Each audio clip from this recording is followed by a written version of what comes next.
Hello everyone, नमस्कार.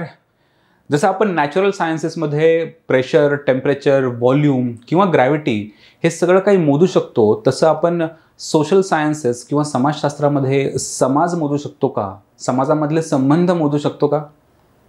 आपला विज्ञानावर विश्वास आहे, सायंटिफिक मेथड्सवर विश्वास आहे, पण विज्ञानाच्या सहाय्यानं, सायंटिफिक मेथडच्या सहाय्यानं समाजामधल्या ह्या विशिष्ट नात्यांना, संबंधांना, एकंदरीत ह्या इंटरॅक्शन्सला, आंतरक्रियांना आपण मोजू शकतो का?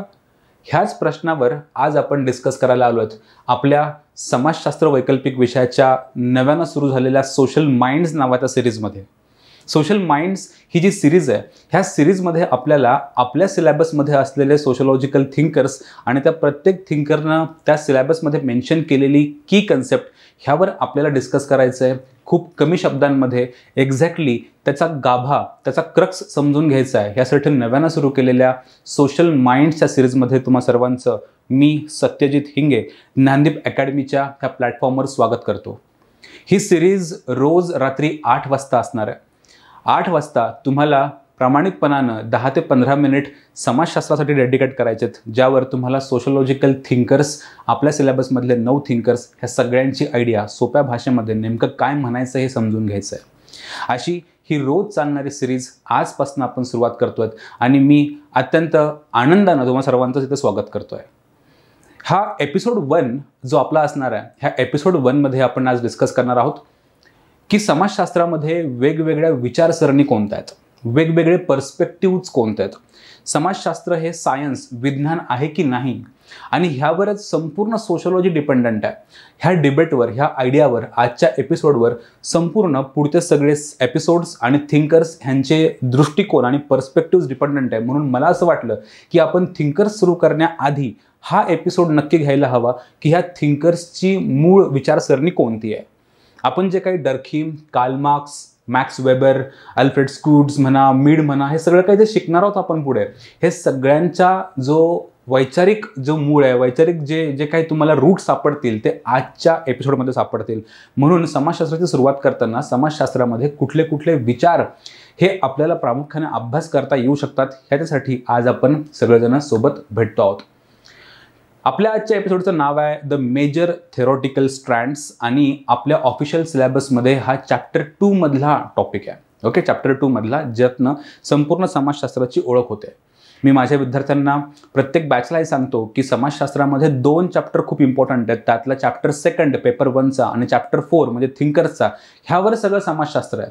जर तुम्ही अभ्यास सुरू करतायत समाजशास्त्राचा आणि चॅप्टर 2 आणि 4 हेच सोडून बाकीचे सोपे टॉपिक घेतायत, तर तुम्ही गडबड करतायत.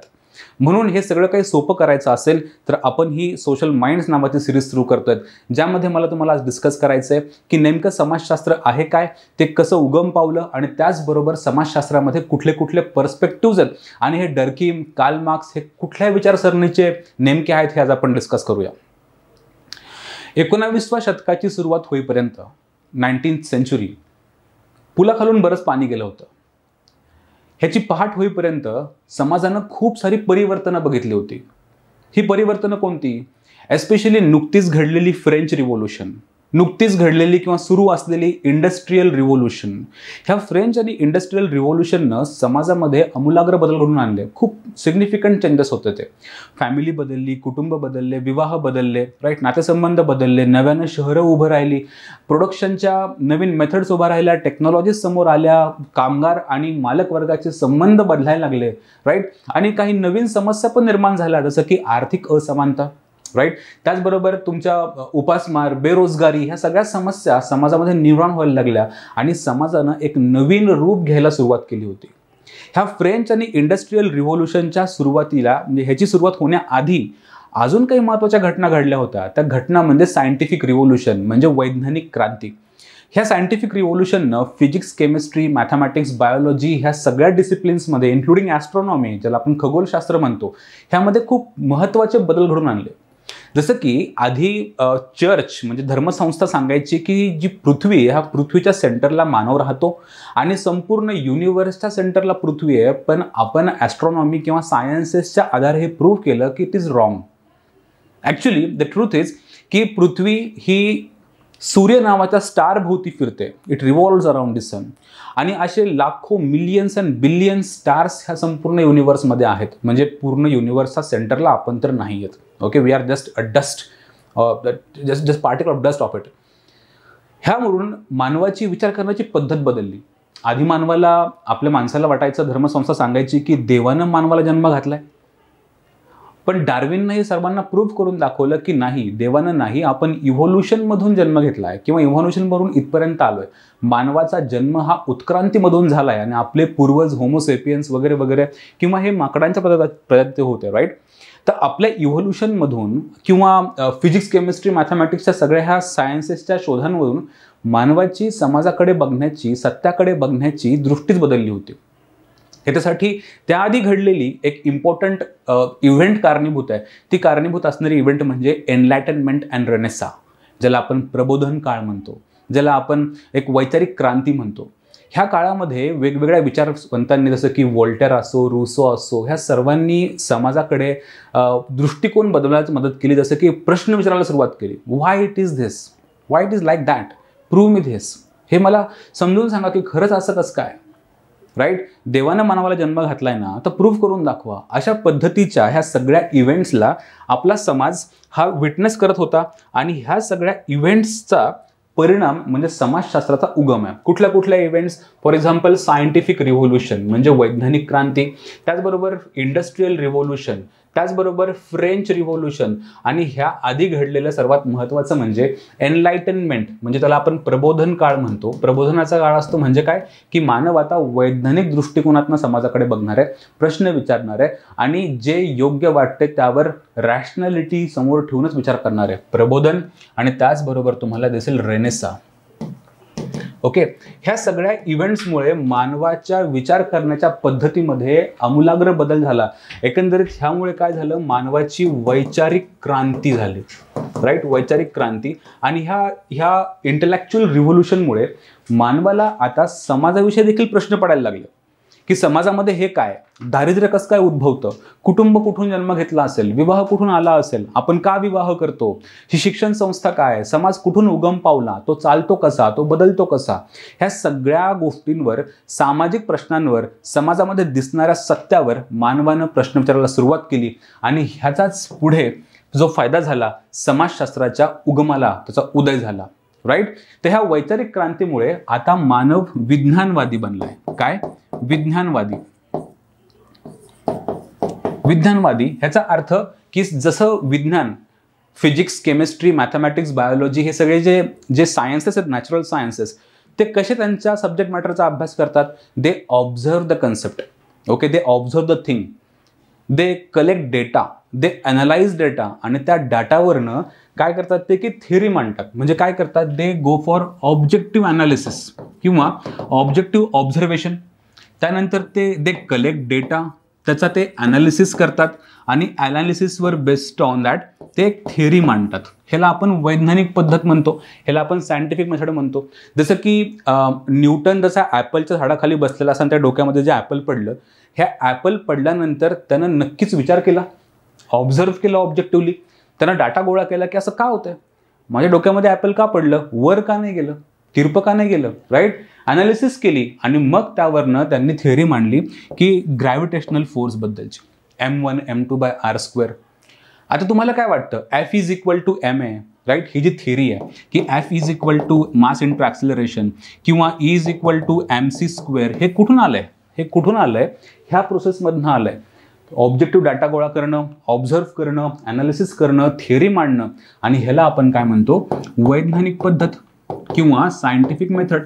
आता ह्या पद्धतीमुळे जो काळ मी तुम्हाला म्हणतोय, जो काळ कुठला, 19th सेंचुरी सुरू झाली, म्हणजे 1820s 30sचा काळ सुरू आहे. आणि हे सगळं काही आता मानव सगळ्या गोष्टींवर सायन्सेसचं ॲप्लिकेशन लावतोय. फिजिक्स, केमिस्ट्री, मॅथमॅटिक्स सारखा विचार करतोय. स्टीमचं इंजिन आलंय, मोठ्या मोठ्या फॅक्टऱ्या उभं राहिल्यात, रेल्वे पळतीये, राईट. नवीन शस्त्रांचा शोध लागलाय, नवीन राष्ट्र निर्माण झाली आहेत, नवीन ब्युरोक्रेसी तयार झाली आहे, नवीन विचार समाजामध्ये इथे रुजू होताना आपल्याला दिसतात. अशा वेळी मानव काय करायला लागला की दिसणाऱ्या प्रत्येक गोष्टीकडे वैज्ञानिक दृष्टिकोनातून विचार करायला सुरुवात केलेली आहे. आणि ह्याचाच परिणाम झाला की जे early founding fathers of sociology होते, early founding fathers of sociology, की जे समाजशास्त्रात त्यांनी पाया रचलाय, ज्यांनी फाउंडेशन रचलंय, त्यांना असं वाटलं की आपण नॅचरल सायन्सेस जसं त्यांच्या सब्जेक्ट मॅटरचा अभ्यास करतात, जसं ते ग्रॅव्हिटीचा अभ्यास करतात, जसं ते केमिस्ट्रीचा अभ्यास करतात, जसं ते ॲटम किंवा मॉलिक्युल्स ह्यांचा अभ्यास करतात, त्याच पद्धतीचा वापर करून आपण समाजाचा अभ्यास करू शकतो का? राईट. तर आपण विज्ञान किंवा वैज्ञानिक पद्धत जी नॅचरल सायन्सेस वापरतात ह्याचा वापर समाजाचा अभ्यास करण्यासाठी वापरू शकतो का? समाजाचा अभ्यास करण्यासाठी आपण वापरू शकतो का ह्याचा विचार करायला सुरुवात झाली. आणि ह्याच प्रश्नाचं उत्तर आज आपण घेणार आहोत की आपण समाजशास्त्राचा वापर समाजाचा आहे ना, की समाजशास्त्र म्हणजे काय, की शास्त्रीय दृष्टिकोनातून समाजाचा अभ्यास करणं. तर आपण विज्ञानाचा वापर करू शकतो का? तर ह्यामध्ये दोन विचारवंत किंवा दोन वैचारिक स्कूल्स आपण त्याला म्हणू, वैचारिक प्रवाह समोर आले. ते म्हणजे पॉझिटिव्हिजम आणि नॉन पॉझिटिव्हिजम, ज्याला आपण मराठीमध्ये म्हणतो की प्रत्यक्षार्थवाद किंवा प्रत्यक्षवाद आणि अप्रत्यक्षवाद किंवा गैरप्रत्यक्षवाद. ओके, सगळे शब्द बरोबर आहेत, don't confuse. Okay, positivism and non positivism. चला आपण त्याच्यावर डिस्कस करूया की समाजाचा अभ्यास आपण वैज्ञानिक दृष्टिकोन समोर ठेवून अभ्यास करू शकतो का? ही डिबेट जी समोर आली ती डिबेटचा आपल्याला अभ्यास करायचा आणि ह्यावरून आपल्याला कळेल की समाजशास्त्रामध्ये कुठले महत्त्वाचे विचार प्रवाह आहेत. समाजशास्त्रामध्ये महत्त्वाचे दोन विचार प्रवाह आहेत. ओके, तर समाजशास्त्रामधले जे विचार प्रवाह आहेत, एक तो आहे पॉझिटिव्हिजम म्हणजे प्रत्यक्षार्थवाद, पॉझिटिव्हिजम प्रत्यक्षार्थवाद, आणि दुसरा आहे नॉन पॉझिटिव्हिजम. ओके, गैरप्रत्यक्षार्थवाद. आपण आता एक एक समजून घेऊया की समाजाकडे कसं आपण शिकतो, समाजाला कसं डिकोड करतो, समाजाकडे बघण्याचे हे दोन दृष्टिकोन काय आहेत. फार इंटरेस्टिंग आहे. राईट. पॉझिटिव्हिजमचा अर्थ आहे की जसे हे जे विज्ञान आहेत है ना, त्याला आपण नैसर्गिक विज्ञान म्हणतो, नॅचरल सायन्सेस म्हणतो, तो वैज्ञानिक पद्धतीचा आपण इथे वापर करतो. ओके, वैज्ञानिक पद्धत कशी? वैज्ञानिक पद्धत म्हणजे कोणती? ही जी मगाशी मी सांगितली की दिलेल्या गोष्टीकडे ऑब्जेक्टिव्हली बघणं, डाटा गोळा करणं, ॲनालिसिस करणं, थेअरी मांडणं, ह्याला आपण म्हणतो सायंटिफिक मेथड. आणि ह्याच मेथडचा वापर करून समाजशास्त्रामध्ये समाजामध्ये घडणाऱ्या गोष्टींचा अभ्यास करणाऱ्या दृष्टिकोन, पर्स्पेक्टिव्ह म्हणजे कोणता? तर तो आहे पॉझिटिव्हिजम. ती वैज्ञानिक पद्धत वापरतात, ते अत्यंत ऑब्जेक्टिव्हली समाजाकडे बघतात. ऑब्जेक्टिव्हली म्हणजे काय, की समाजामध्ये घडणाऱ्या प्रत्येक गोष्टीमध्ये ज्या गोष्टी आपण ऑब्जेक्टिव्हली बघू शकतो, अभ्यास करू शकतो, नोट करू शकतो, कलेक्ट करू शकतो, त्यांचाच अभ्यास करायचा. एक्सटर्नल गोष्टी जसं की माझं वय हे ऑब्जेक्टिव्ह फॅक्ट आहे, माझं नाव ऑब्जेक्टिव्ह फॅक्ट आहे, माझं गाव ऑब्जेक्टिव्ह फॅक्ट आहे. राईट. माझं लिंग ऑब्जेक्टिव्ह फॅक्ट आहे, धर्म, माझी जात, दिस इज ऑब्जेक्टिव्ह रियालिटी. राईट. तर ऑब्जेक्टिव्ह रियालिटीचा ते अभ्यास करतात आणि त्यावरनं थिअरी मांडतात. ओके, ह्यामध्ये कोण कोण लोक येतात? जसं की एम.एल. डर्खिम, राईट, किंवा August Comte. Emile. Durkheim, August Comte हे सगळे लोक काय करतात की पॉझिटिव्हिस्ट मेथडचा वापर करतात, ऑब्जेक्टिव्हली अभ्यास करतात आणि ह्या सगळ्या समाजावर ते थिअरी मांडतात. जसं की आपण काही दिवसामध्ये इंटरेस्टिंगली एक गोष्ट शिकणार आहोत, ती म्हणजे काय की एम.एल. डर्खिमची suicide theory. ह्यामध्ये तो फार इंटरेस्टिंगली सांगतो की मानव हा जो सुसाईड करतो किंवा आत्महत्या करतो तो त्याच्या वैचारिक यू कॅन से डिस्टर्बन्सेसमुळे नाही, तर समाजाच्या प्रेशरमुळे. ते कसं आपण त्यावेळी शिकूया. नॉन पॉझिटिव्हिजम काय करतं? ह्याला विरोध करतं.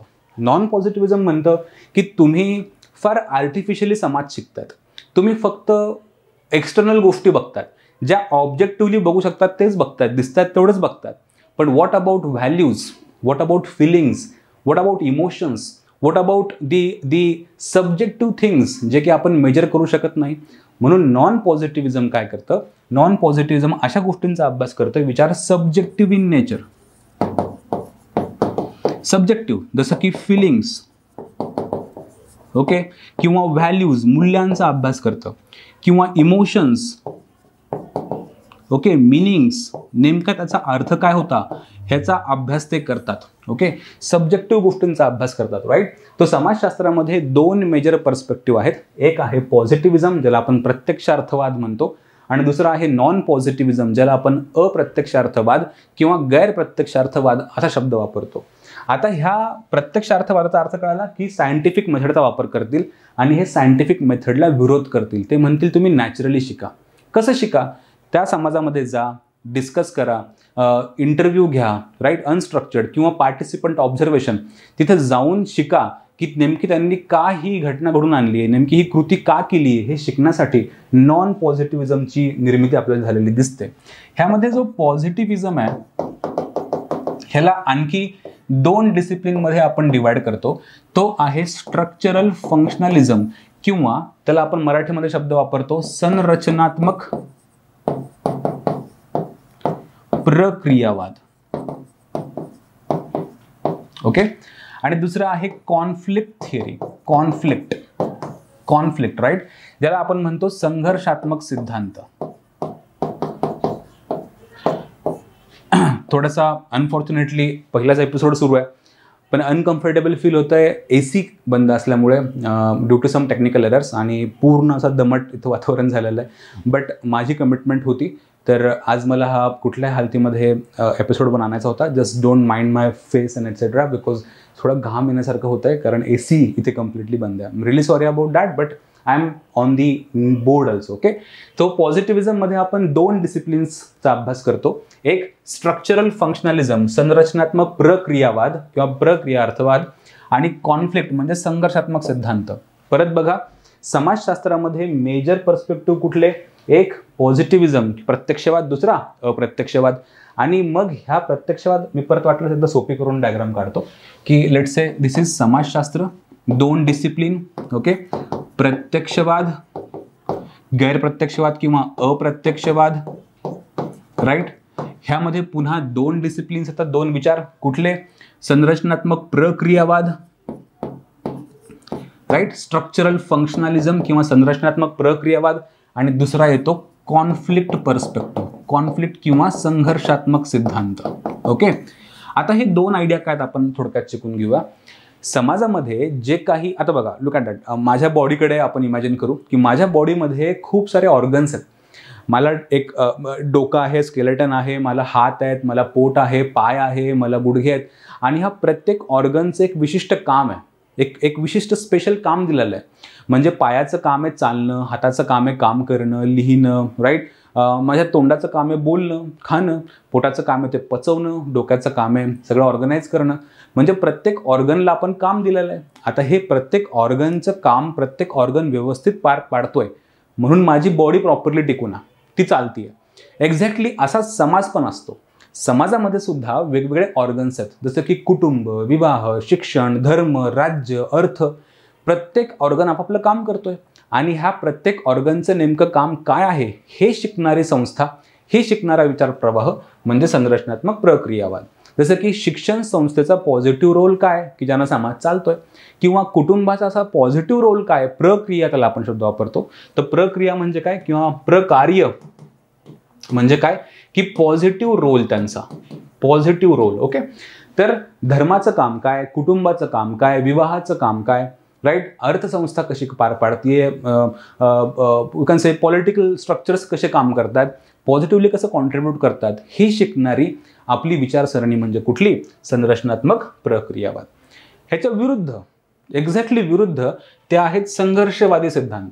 ते म्हणतात की समाजामध्ये ह्या लोकांनी जसं ऑल इज वेलचं चित्र निर्माण केलं, एव्हरीथिंग इज गुड, सगळं काही सुरळीत चाललंय. महाराज म्हणतात की काय म्हणतात त्याला, प्रधानजी, राज्य कसं चाललंय, कारभार कसं चाललाय, प्रधानजी म्हणतात सब कुछ ठीक चल रहा है महाराज. No, everything is not going well. समाजामध्ये खूप डीप संघर्ष आहेत. संघर्ष जसं की स्त्री वर्सेस पुरुष, 2 धर्मांमधला संघर्ष, आर्थिक संघर्ष गरिबांमधला आणि श्रीमंतांमधला, राईट, किंवा वांशिक संघर्ष, भाषेवर्ण संघर्ष. समाजाची रियालिटी तुम्हाला शिकायची असेल तर तुम्हाला समाजामध्ये सुरू असलेले संघर्ष शिकावे लागतील, आणि ह्या संघर्षांचा अभ्यास करणं म्हणजे समाजाची रियालिटी शिकणं. अकॉर्डिंग टू धिस पर्स्पेक्टिव्ह की समाजाच्या फाउंडेशनमध्ये डीप संघर्ष सुरू आहेत. जर तुम्ही संघर्षच शिकले नाही, इग्नोर केलं, तर तुम्ही काय समाज शिकले? म्हणून तुम्हाला नीट शिकायचा, समाज शिकायचा असेल तर संघर्ष शिकावं लागेल. ते संघर्ष असतील मेजरली दोन प्रकारचे. एक असेल आर्थिक स्वरूपाचा संघर्ष, म्हणजे आहेरे आणि नाहिरे वर्गामधला संघर्ष, त्याला आपण म्हणूया यू कॅन से उच्चभ्रू वर्ग, राईट, कामगार वर्गामधला संघर्ष. आणि दुसरा असेल मेजरली है ना स्त्री वर्सेस पुरुष हा संघर्ष. ह्या संघर्षाला शिकणारी विचारसरणी म्हणजे मार्क्सवाद आणि ह्या संघर्षाला शिकणारी विचारसरणी म्हणजे स्त्रीवाद. कळलं? तर आपण सोशिओलॉजीमध्ये मेजर पर्स्पेक्टिव्ह कुठले बघतो? एक प्रत्यक्षवाद आणि दुसरा अप्रत्यक्षवाद. प्रत्यक्षवादाचे दोन प्रकार, एक स्ट्रक्चरल फंक्शनलिझम, दुसरा conflict perspective. By the way तुम्ही मला सांगा बरं की परत एकदा रिवाइज करा, प्रत्यक्षवाद हे काय सांगतो? प्रत्यक्षवाद म्हणतो की आपण समाजाचा अभ्यास सायंटिफिक मेथडनं करू शकतो, ऑब्जेक्टिव्हली करू शकतो. आपण फक्त बाहेरील गोष्टींचा अभ्यास करून समाजाविषयी मत मांडू शकतो. अप्रत्यक्षवाद म्हणतो नाही, हे अपूर्ण आहे. आणि जर तुम्हाला समाजाचा खऱ्या अर्थानं अभ्यास करायचा असेल तर you have to understand the meanings, you have to understand the values, you have to understand the meanings, feelings, right, emotions behind that action. आणि एक्झॅक्टली हा अप्रत्यक्षवाद जो बनतो तो समाजामधल्या सब्जेक्टिव्ह गोष्टी शिकण्यासाठी बनतो, राईट. तर ह्या प्रत्यक्षवादाला आपण दोन भागामध्ये डिवाइड करतो. ह्या दोघांमध्ये कॉमन असं आहे की they both use scientific method, पण त्यांचे विचार वेगळे आहेत. हे पॉझिटिव्ह गोष्टींवर अभ्यास करतील आणि हे निगेटिव्ह इन सेन्स संघर्षाचा अभ्यास करतील. संघर्ष दोन प्रकारचे, एक असेल आर्थिक, दुसरा असेल स्त्री वर्सेस पुरुष, मेजर आपण बघतो म्हणून. तर तो आहे मार्क्सवाद आणि स्त्रीवाद. ओके, तर ह्या आजच्या एपिसोडमध्ये आपण शिकलो काय? एवढीच आपली महत्त्वाची डायग्राम आहे. ह्यावरनंच आपल्याला कळतं की बाबा की समाजशास्त्रामध्ये पर्स्पेक्टिव्ह कुठले, आणि ह्याच डायग्रामवर तुमचं पूर्ण समाजशास्त्र डिपेंडंट आहे.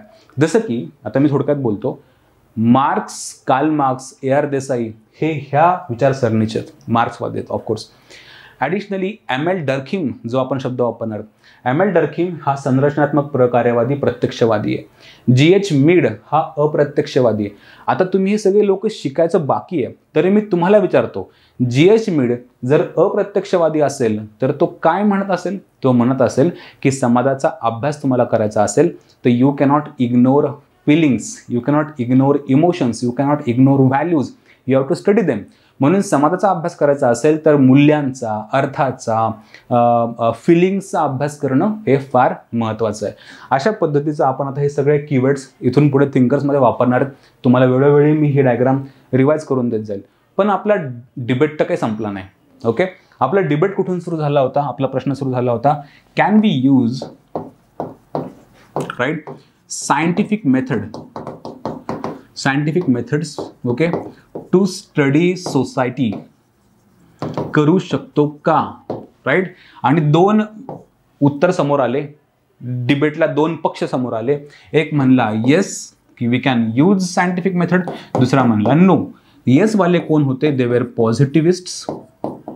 ओके, आणि नो वाले कोण होते? नॉन पॉझिटिव्हिस्ट्स. ओके, म्हणजे प्रत्यक्षवादी, अप्रत्यक्षवादी.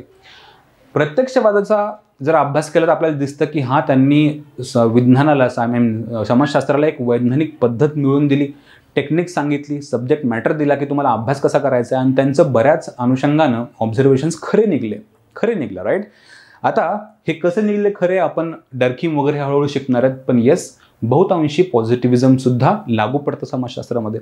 आणि ह्यांचं पण खोटं नाही ना की जर तुम्हाला समाज शिकायचा असेल तर you cannot ignore feelings, you cannot ignore emotions, values and etcetera. मग कुणाचं ऐकायचं? समाजशास्त्रामध्ये नॉन पॉझिटिव्हिझम योग्य की पॉझिटिव्हिझम योग्य? खऱ्या अर्थानं बघितलं आपण तर ह्या दोन्ही डिसिप्लिन्सकडे, दोन्ही विचारांकडे काही ना काही सकारात्मक गोष्टी आहेत. राईट. हे लोक बाह्य गोष्टी शिकतात, हे लोक अंतर्गत गोष्टी शिकतात. राईट. हे लोक ऑब्जेक्टिव्हली शिकतात, हे लोक सब्जेक्टिव्हली शिकतात. Okay, objectively, subjectively. आणि ह्याच पद्धतीनं हे अशा क्वांटिफायबल डाटा, ज्याला आपण त्याला म्हणू संख्यात्मक जो काही डाटा आहे त्याचा अभ्यास ते करतील. जसं की एज, लिंग, वय. आणि हे कशाचा अभ्यास करतील? हे अभ्यास करतील मूल्यांचा, फिलिंग्सचा, राग. आता हे काय म्हणतील की तुम्ही मला 5 किलो राग आला आज, असं म्हणू शकतो आपण. वी कॅनॉट क्वांटिफाय राग, वी कॅनॉट क्वांटिफाय लव्ह, की मला आज 100 किलो प्रेम आहे, असं we cannot quantify that. Right. So हे कुठून शिकायचं? मग हे काय म्हणतील, ज्या गोष्टी तुम्हाला सब्जेक्टिव्हली बघता येत नाहीत त्या बघू नका, शिकू नका. Ignore the feelings, ignore the values. तर ह्यामध्ये तुम्हाला दिसेल की ह्यांच्याकडे पण कमतरता आहे, ह्यांच्याकडे पण कमतरता आहे. काय की दे कॅनॉट स्टडी दिस थिंग्स ऑब्जेक्टिव्हली. म्हणून आपण वेबरमध्ये शिकणार आहोत की ह्या दोघांचा एक मेळ घालण्याचा प्रयत्न करतं वेबर. ओके, इथे येतो वेबर आणि त्याची आयडिया येते. ती आयडिया आहे की मूल्य तटस्थ समाजशास्त्र. ही एक सस्पेन्स ठेवतो मी वेबरसाठी. त्याला आपण म्हणतो value neutral society or sociology. Value neutral sociology. Okay, positivism आणि नॉन पॉझिटिव्हिझम. तर तुम्हाला हे पुढे लागेल म्हणून आत्ताच इथे आयडिया देऊन ठेवतो की समाजशास्त्रामध्ये वेबर कसा येणार आहे, कधी येणार आहे. पण आपल्याला आजसाठी एवढी एक डायग्राम महत्त्वाची, ओके, ज्यानं तुमचे समाजशास्त्रातलं थिंकर शिकायला तुम्हाला आता सोपं जाणार आहे. ह्या मुद्द्यावर मी तुमची रजा घेतो. Thank you very much everyone. रोज रात्री 8 वाजता आजचा एपिसोड मोठा होता. याचं कारण की हे सगळं बेसिक शिकायचं होतं, पण 10 ते 12 मिनिटामध्ये तुम्हाला प्रत्येक कन्सेप्ट शिकवली जाईल. मी पूर्ण प्रयत्नशील असेल की तुम्हाला ह्या समाजशास्त्र विषयाच्या अभ्यासामध्ये ना अडचणी नक्की इथे येऊ नये. तर आजचा एपिसोड मेजर थेरॉटिकल स्ट्रँड ह्याची मी आज सांगता करतो. ॲट द सेम टाईम हा व्हिडिओज आणि एटसेट्रा हे कुठं बघायचं, तर सोशोलॉजीची एक प्लेलिस्ट आहे यूट्यूबला, ज्ञानदीप अकॅडमीचं चॅनल आहे. You can scan this QR code, ज्यावरनं तुम्ही डायरेक्टली सोशल माइंडच्या सिरीजमध्ये पोहोचाल. तुम्हाला एपिसोड बघता येतील. ज्ञानदीप ऑप्शनल्स एक ॲप्लिकेशन आहे ज्यावर समाजशास्त्र आणि इतर वैकल्पिक विषयांच्या बॅचेस आपण लॉन्च केल्यात. अत्यंत क्वालिटी मटेरियल, क्वालिटी कंटेंट आपण तिथे प्रोव्हाइड करतो. If you are willing to join this batches, please download this app Gyandeep optionals नावाचं, ज्या QR कोड हा आहे. आणि हे सगळं काही कंटेंट, मटेरियल, व्हिडिओज, त्याच्या लिंक्स अँड ऑल, हे टेलिग्राम ग्रुप आहे सोशोलॉजी विथ सत्यजित नावाचा अकॅडमीचा. तो you can join this Telegram group also. Additionally तुम्हाला काही डिस्कशन करायचं असेल, काही क्युरीज असतील, प्रश्न असतील, तो feel free to contact me on this number 9529295920. ह्या मुद्द्यावर मी तुमची रजा घेतो. धन्यवाद.